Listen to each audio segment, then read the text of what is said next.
E aí galera, tudo bem com vocês? Aqui é o professor Bruno Amoni. A gente vai começar mais uma aula da nossa série de reações orgânicas. A aula de hoje é adição eletrofílica a alcenos. Beleza? Então antes de começar a aula, por favor, deixa o like no canal, no vídeo e se inscreve no canal. Bom, sem mais enrolação, vamos começar a estudar química até a gente saber ela de cor. Solta a vinheta.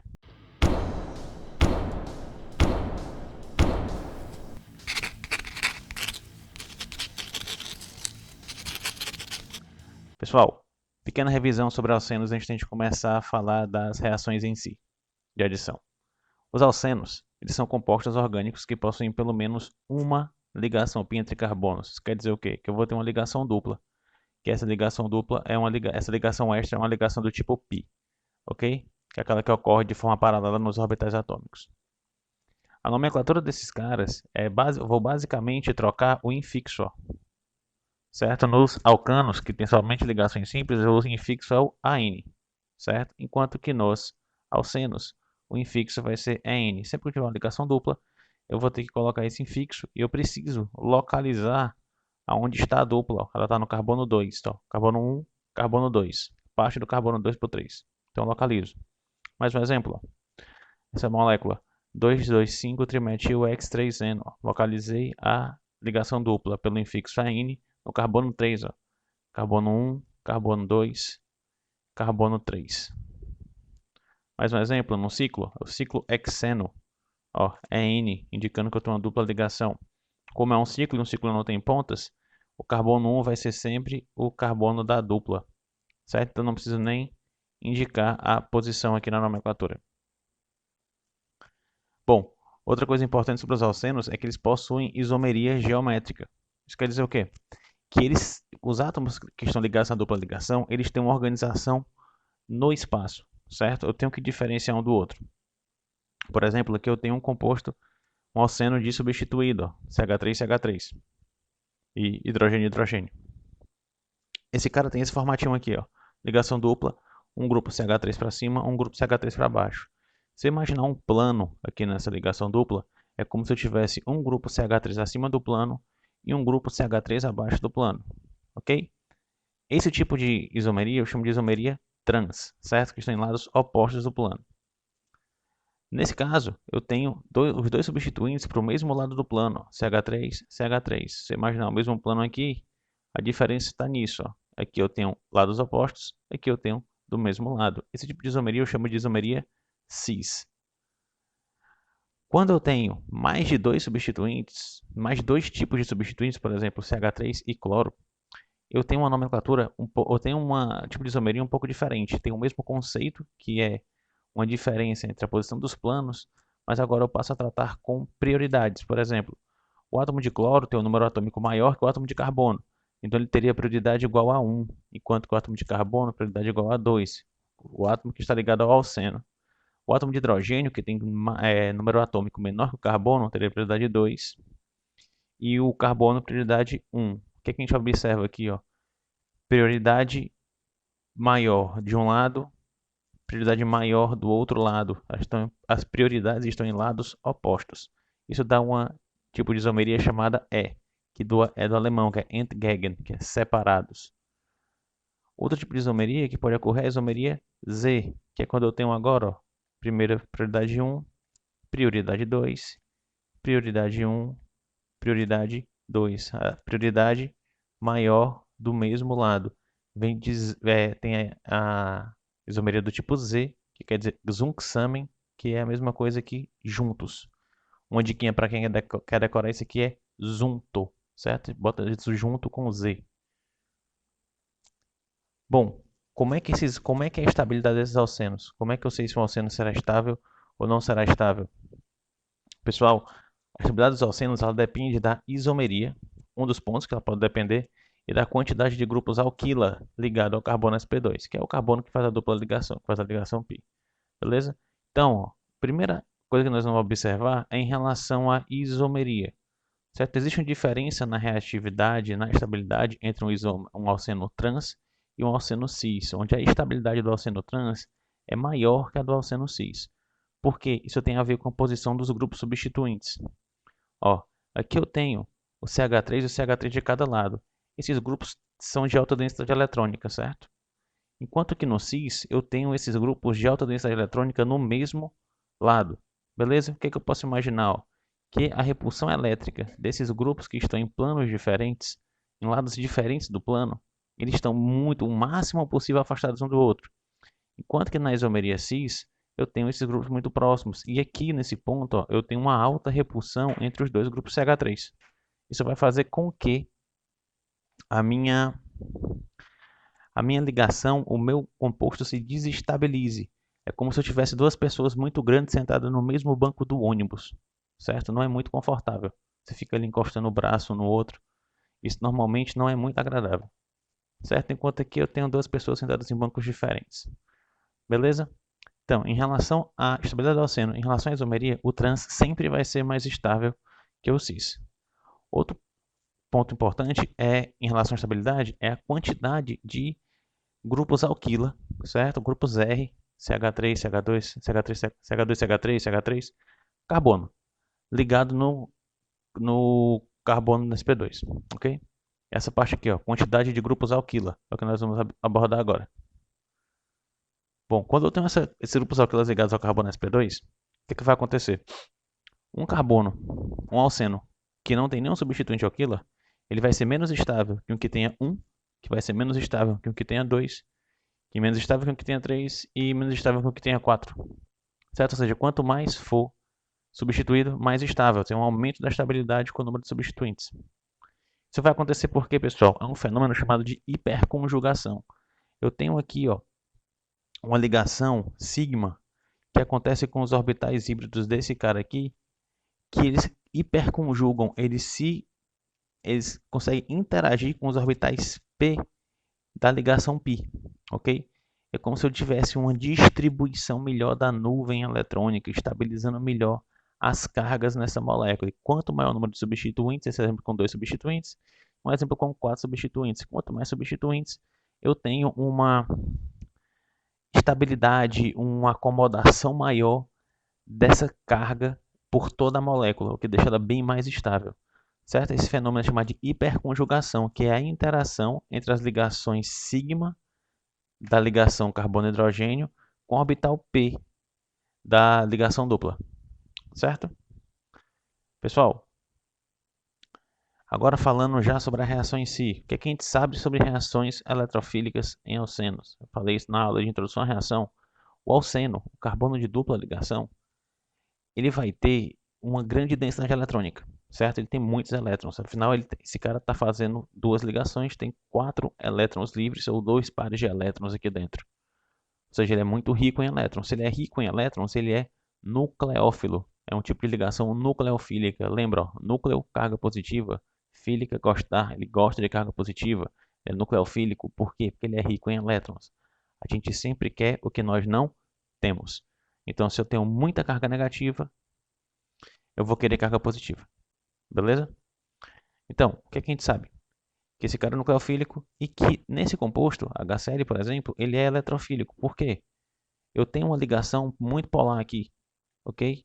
É como se o cloro pegasse para si a carga eletrônica. Então eu fico com o carbono, o hidrogênio, com carga parcial positiva e o cloro com carga parcial negativa, o que faz com que esse hidrogênio aqui seja eletrofílico, ok?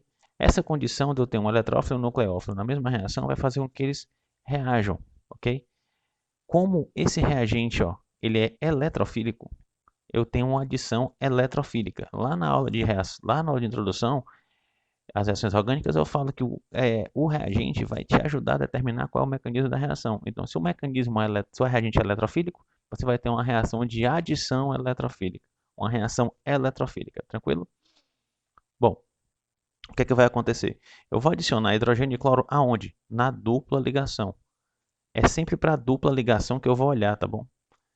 Então, não importa o tamanho da molécula, o que importa é a posição em que está a dupla. É aqui, nesse carbono e nesse carbono, que o HCl vai ser adicionado. Beleza? Como eu estou falando de um mecanismo em meio, essa reação está acontecendo no meio H+, certo? H+, é o quê? Meio ácido.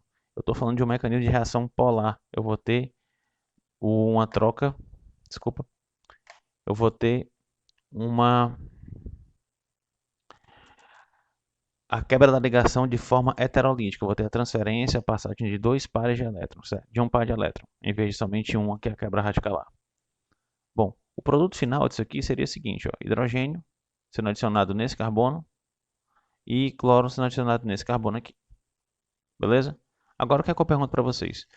A importância da entrada do hidrogênio e do cloro. Regioseletividade, certo? A região onde vai ser feita a adição, em que posição vai entrar o carbono, o cloro e o hidrogênio. Ela tem importância? Bom, tem, e muita. Como assim? Ó, repara. Esse hidrogênio entrou no carboninho que eu pintei de vermelho aqui, e o cloro entrou no carbono que eu pintei de verde da dupla ligação. O que aconteceria se isso entrasse do outro lado? Em vez de eu adicionar o hidrogênio nesse carbono e o cloro nesse, eu adicionasse o contrário. O cloro lá e o hidrogênio aqui. Bom, digo para vocês que normalmente isso não acontece, certo? Por que não acontece? Porque a adição eletrofílica ela é regioseletiva, certo? Ela tem uma obrigatoriedade na posição nos carbonos que o reagente, o eletrófilo, vai ser adicionado na molécula. E isso, quem é que diz isso? A regra de Markov-Nikov. Esse cara aqui traçou uma regra que você consegue aplicar muito bem para saber aonde vai o hidrogênio e aonde vai o outro substituinte. O que a regra diz? O hidrogênio é adicionado ao carbono mais hidrogenado. Então grava isso no coração. O hidrogênio é um cara carente, ele gosta de ficar com seus amiguinhos. Ele vai sempre se ligar no carbono que tem mais hidrogênios. Beleza? Então, olha esse exemplo. Aqui eu tenho um alceno, onde eu tenho aqui um carbono primário. Ó, esse carbono primário, se eu pensar bem, ele tem dois hidrogênios aqui, ó. Estrutura de linha, certo? Duas ligações eu estou vendo com outro carbono. Então, carbono faz quatro ligações, sobra duas ligações para hidrogênio. E esse hidrogênio aqui, esse carbono, tem somente um hidrogênio. Ou seja, eu tenho um carbono com dois hidrogênios e um carbono com um hidrogênio somente. O produto dessa reação, esse HBr, ele vai ser adicionado aqui, ó, nesses carbonos. Certo? Então vamos pensar aí, carbono verde e carbono vermelho. O carbono vermelho tem dois hidrogênios e o carbono verde só tem um hidrogênio.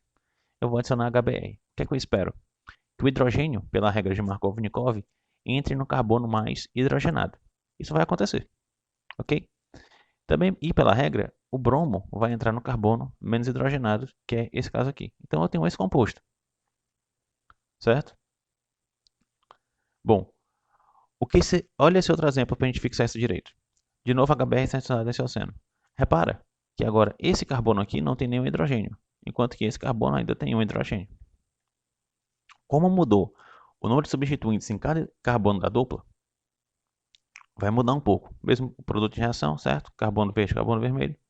Agora o hidrogênio vai entrar no menos hidrogenado, que só tem um, enquanto o bromo vai entrar no... Perdão, o hidrogênio vai entrar no mais hidrogenado, que é o que só tem um carbono, e o bromo vai entrar no menos hidrogenado. Ok? Hidrogênio vai entrar no carbono mais hidrogenado e o bromo no menos hidrogenado. Certo? O que eu tenho que fazer então para saber a regra de Markov-Nikov, professor? Você vai olhar para a dupla ligação. A gente vai olhar para a cara dela aqui, ó. Eu vou olhar para a cara da dupla e eu vou ver que essa dupla ligação, esse carbono da dupla aqui, não tem, ó. Só tem um hidrogênio. E esse carbono aqui não tem nenhum. Por quê? Porque eu estou vendo quatro ligações. Se eu estou vendo quatro ligações, especificamente esse carbono não tem nenhum hidrogênio. Então aqui é onde vai o bromo. E esse carbono tem um hidrogênio. É aqui onde vai o hidrogênio. O hidrogênio vai no carbono mais hidrogenado. Ok? Só isso. Isso é a regra de Markov-Nikov. Leve isso no coração que você dificilmente vai errar alguma coisa em relação a isso. Mas a gente precisa explicar como é que funciona a regra de Markov-Nikov. E ela tem esse enunciado por causa da estabilidade do carbocátion. Tudo tem a ver com o intermediário da reação de adição eletrofílica, certo? A reação de adição eletrofílica, ela passa pela formação de um carbocátion intermediário. Esse é o ponto-chave. Então, olha aqui, ó. Eu tenho um alceno, certo? Que eu vou adicionar HCl nele. Beleza, eu vou olhar para cá para a dupla ligação. Ó. Depois que eu tiver a primeira adição, que eu adicionei o hidrogênio aqui no carbonozinho verde, certo? O carbono vermelho, o carbono azul, ó, aqui tinha uma dupla ligação. Eu adicionei aqui. Essa dupla ligação foi quebrada, eu adicionei um hidrogênio aqui. Esse cara vai ficar positivo, certo? O carbocátion, um carbono de carga positiva. Beleza? ele vai dar que produto? Necessariamente o cloro vai entrar no outro carbono, ó. Então eu vou ter o 2-cloropentano, porque o cloro vai estar no carbono 2. Se eu pegar esse mesmo produto e fizer a adição do hidrogênio no outro carbono, eu vou ter o carbocátion formado no carbono 3, certo? Então meu produto final vai ser o 3-cloropentano. Do mesmo produto, do mesmo substrato, mesmo reagente, mesmo meio, eu posso ter duas formas diferentes. Isso quer dizer o que, pessoal? Que esse cara aqui, o carbocátion, é quem determina a regioseletividade da molécula. Depende do carbono em que o carbocátion for formado, onde for ficar a carga positiva, que vai me dizer qual é a estrutura da minha molécula. Beleza? Bom, então preciso entender o seguinte: como é que eu vou saber, professor, qual carbocátion que vai ser formado? Eu vou olhar para a estabilidade do carbocátion, certo? Por quê? Porque o cara que tiver maior estabilidade, ele vai ser favorecido. O carbocátion mais estável vai ser formado por preferência. Então o que é que eu preciso saber? Quanto mais substituído for o carbocátion, mais estável ele será. Pega essas palavras, ó, mais substituído, mais estável, ok? Então quer dizer que um carbocátion que só tem hidrogênio, um carbocátion metílico, certo? Ele vai ser menos estável que um carbocátion primário, ó, que está ligado a um carbono, que vai ser menos estável que um carbocátion secundário, que está ligado a dois carbonos, que vai ser menos estável que um carbocátion terciário, certo? Então aumento da estabilidade. Isso acontece porque, pessoal, os grupos metila, eles têm um efeito chamado de efeito indutivo doador de elétrons, certo? Esse cara precisa de carga negativa, porque ele está positivo, ele é um cátion, ok? Então, quando ele está ligado ao grupo CH3, ele recebe uma parte da carga desse grupo CH3.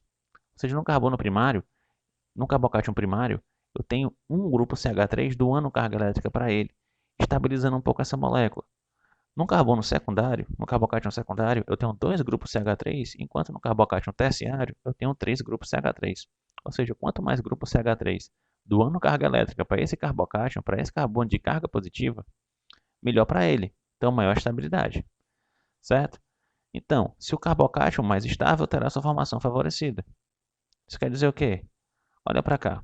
Eu tenho aqui um alceno, carbono primário, carbono terciário, secundário, certo? Ou seja, esse cara aqui é primário, esse cara é secundário. Eu vou adicionar HBr nessa molécula.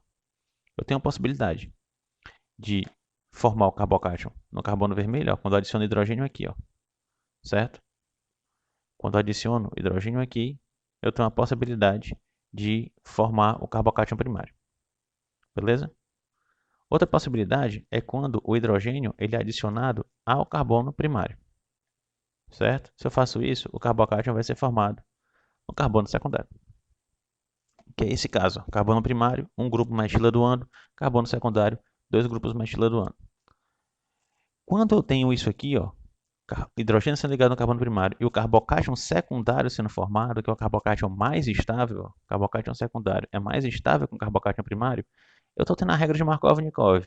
O hidrogênio está entrando no carbono mais hidrogenado, enquanto que o bromo vai entrar no carbocátion, no carbono mais substituído. Beleza? Então posso reescrever essa regra de Markov-Nikov. Eu posso mudar o enunciado dela para o seguinte, ó. O hidrogênio adicionado ao carbono menos substituído, necessariamente o mais hidrogenado, e o carbocátion formado é adicionado no mais substituído, necessariamente o menos hidrogenado. Beleza? Vocês estão percebendo que é a mesma regra, só que eu escrevi de outra forma? Eu só mudo o foco do pensamento. Em vez de eu pensar no número de hidrogênios, eu vou pensar no número de substituintes naquele carbono, porque quanto mais substituído ele for, mais estável vai ser o carbocátion que será formado. Beleza? Então, ó, uma coisa importante é que na adição eletrofílica, qualquer reação, na verdade, que eu tiver formação de carbocátion, eu posso ter isso aqui, ó, rearranjo de carbocátion, certo? Pense na estabilidade do carbocátion. O mesmo, ele tende a se rearranjar, se modificar na molécula, caso haja um carbono vizinho, certo? Mais substituído, que vai ser mais estável.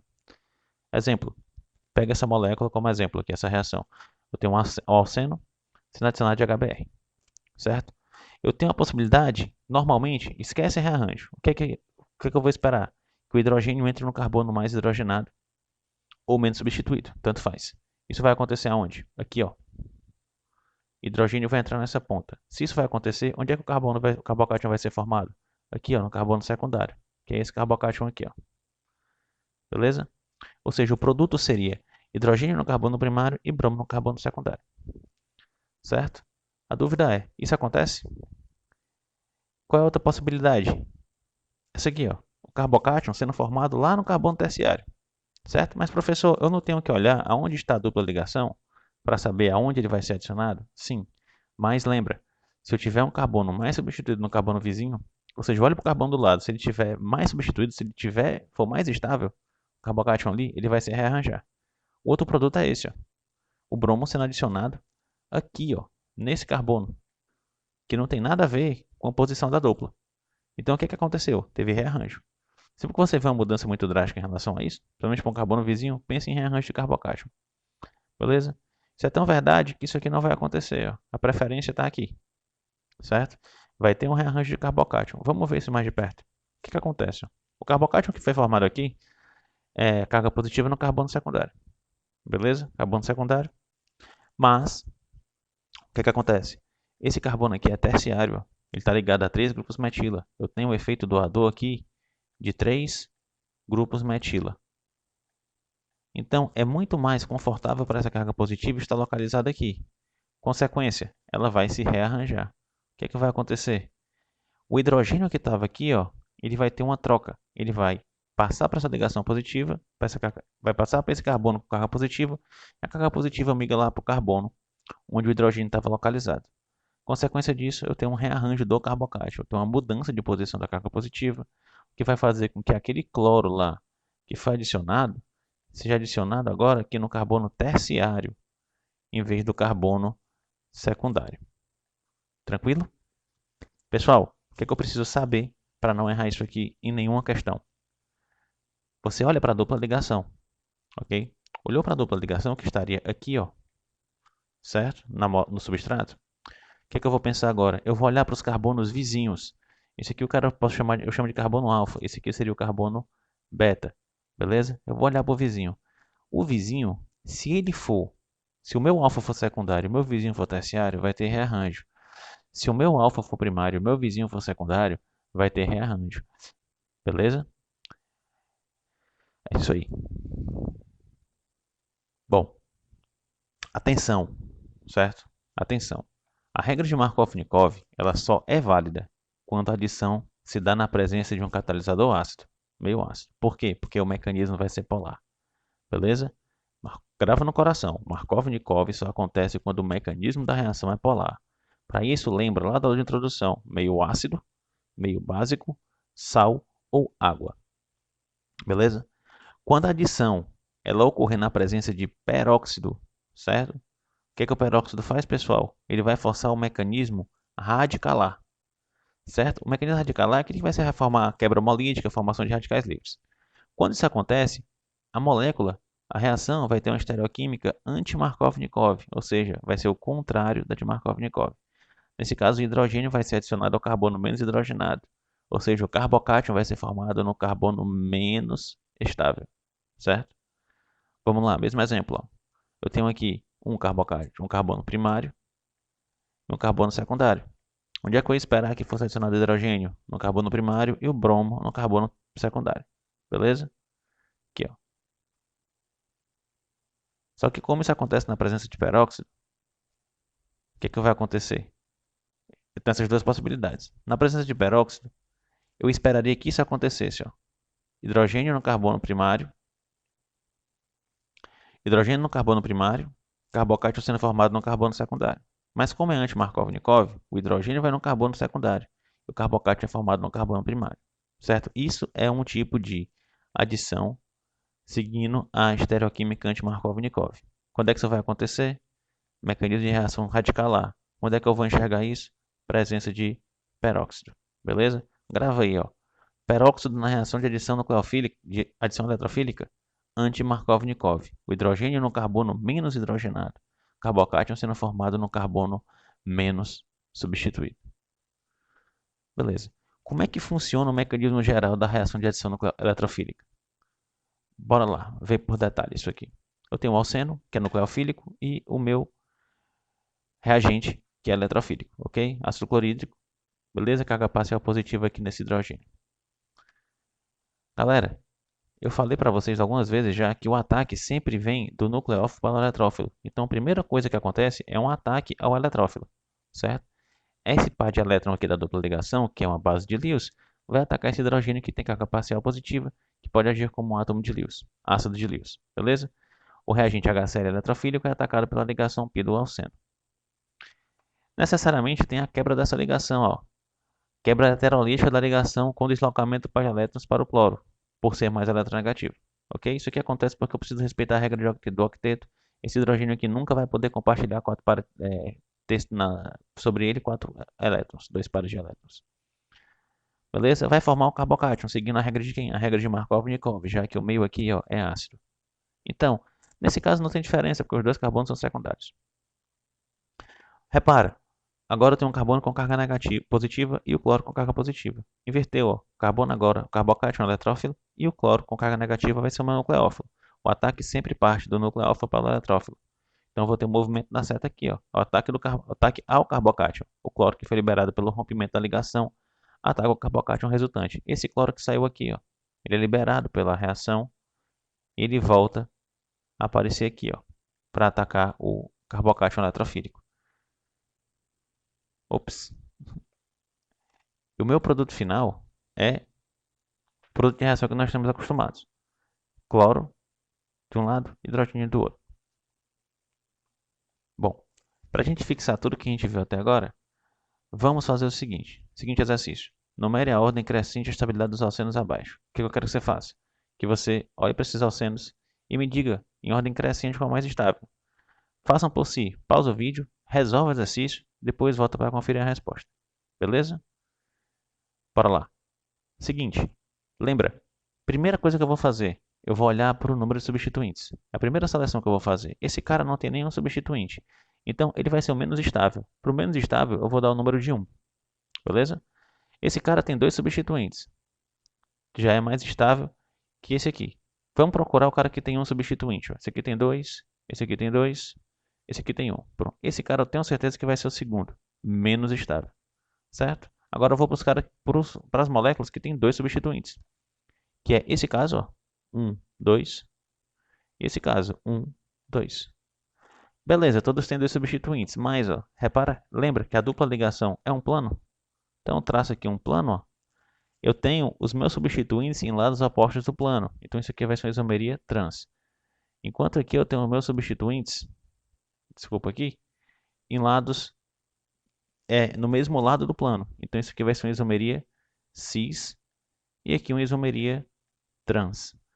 Pessoal, quem é mais estável, cis ou trans? O trans é mais estável que o cis. Por quê? Porque o cis tem impedimento estérico. Essas ligações aqui, ó, elas têm interferência, elas interferem uma na outra. Então, esse cara é menos estável que esse. Então, esse aqui é o terceiro em estabilidade. Esse aqui é um quarto em estabilidade. Agora, eu olho aqui para o terceiro, ó. 3 substituintes vai ser o quinto. 4 substituintes vai ser o sexto. Então, se eu for colocar em ordem crescente, eu vou organizar do carbono que não tem nenhum substituinte, passando por que tem um substituinte, certo? Depois eu vou ver quem é cis e quem é trans, que os dois têm 2 substituintes. Por fim, o que tem 3 e o que tem 4 substituintes. Só lembrando porque é que os que têm mais substituintes são mais estáveis. Hiperconjugação. Interação da ligação sigma carbono-hidrogênio com os elétrons na ligação π. Bom, outro exercício para nós fixarmos o conhecimento. Indique a posição correta do hidrogênio, H+, do hidrogênio e do cloro nos produtos da reação abaixo. Mesma coisa, pausa o vídeo, resolve por si, nota no papel e depois vem conferir a resposta. Beleza? O que a gente vai fazer? Eu vou olhar para o produto, para o substrato aqui. Esse é o meu reagente HBr. E eu quero que você me diga aonde vai o hidrogênio e onde vai o bromo. O que é que eu tenho que lembrar aqui, professor? Anti-Markov-Nikov. Não tem presença de peróxido. É H+. Se é H+, vai seguir... Desculpa, Markov-Nikov. Vai seguir a regra de Markov-Nikov. Por quê? Porque é a presença de ácido. Beleza. O que é que eu tenho que olhar? Eu tenho que olhar para a dupla ligação. Eu tenho que olhar para esses dois carbonos. Ó. Esse e esse. Beleza? Olhei para esses dois aqui, eu vou ver qual deles é mais substituído, se eu quiser pensar de uma forma, ou mais hidrogenado. Esse aqui é o mais hidrogenado, tem um hidrogênio, esse aqui não tem nenhum. Então eu sei que o hidrogênio vai nesse carbono e o bromo vai nesse carbono. Não preciso nem saber mecanismo de reação. Eu vou saber que aqui está o hidrogênio, porque está no carbono mais substituído, e aqui está o bromo, no carbono mais hidrogenado, e aqui está o bromo no menos hidrogenado. Por que o bromo vem aqui? Porque aqui é onde vai ser formado o carbocátion.